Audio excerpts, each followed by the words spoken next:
All right, Bronwyn Bishop, Gladys Berejiklian, after today's evidence seemed to be a little sharper than yesterday's evidence. I wish that report had a bit more information than sort of the histrionics of the day. But put simply, the ex-partner has now turned around and said there's a couple of things that she was clearly aware of at the time.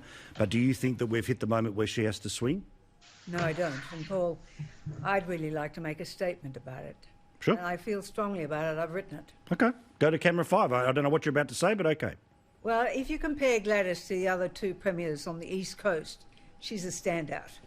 She's guided New South Wales through fires, drought and now COVID. She's kept the borders open and enabled more personal freedom than Palaszczuk or Andrews.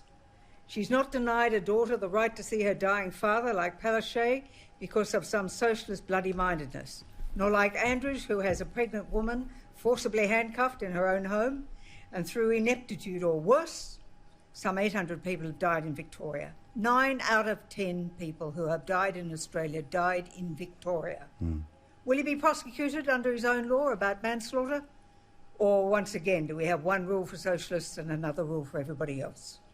Does Andrews have to face a royal commission to establish why a non-approved company to get a $300 million contract in 6 hours, so ably adduced by Peter Quedlin? No, of course not. Instead, he appointed a retired judge with limited authority to determine anything. Did the Crime and Corruption Commission in Queensland do its job concerning Jackie Trad? No, of course not. And then we have such brave men attacking Gladys. How can a former socialist like Andrew Bolt say, if she were a man, she'd be gone? It's rubbish. This is the attitude young women have to face if they seek to enter public life and perhaps explain why they don't come forward when we need them. These attacks are not just unbecoming, they are unmanly. Gladys' mistake was not to realise what a loser Daryl Maguire was. Looks like the socialists win again. In fairness to my colleague, I don't think that Andrew Bolt is a socialist today. I said was. Well, yeah, I was going to say he's pretty good fighter against it right now. Nicholas, I don't know if you have prepared remarks as an opening statement, but what do you think about what we've seen from Gladys at the start of the week, where basically it was a bit stunned and then it was all sympathy and now it's all fight? What do you think about how she ends the week? Look, just on Andrew Bolt, I mean, I should remind viewers that he was once an advisor to a Labor politician. So, look, I, for one, hope that he will see the light once again at some point in his career.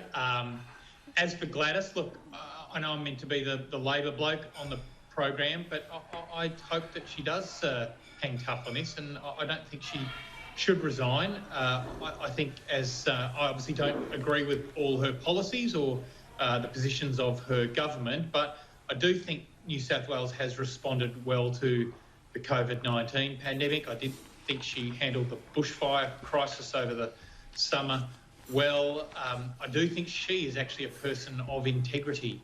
And look, we've all got private lives. We all have made mistakes in our private lives. We all, at the end of the day, want someone to give us a cuddle, and that sometimes causes us to make mistakes. And I think she probably stayed loyal to this bloke for too long. And, you know, maybe when he's saying things to her, she should be saying other things back. But, you know,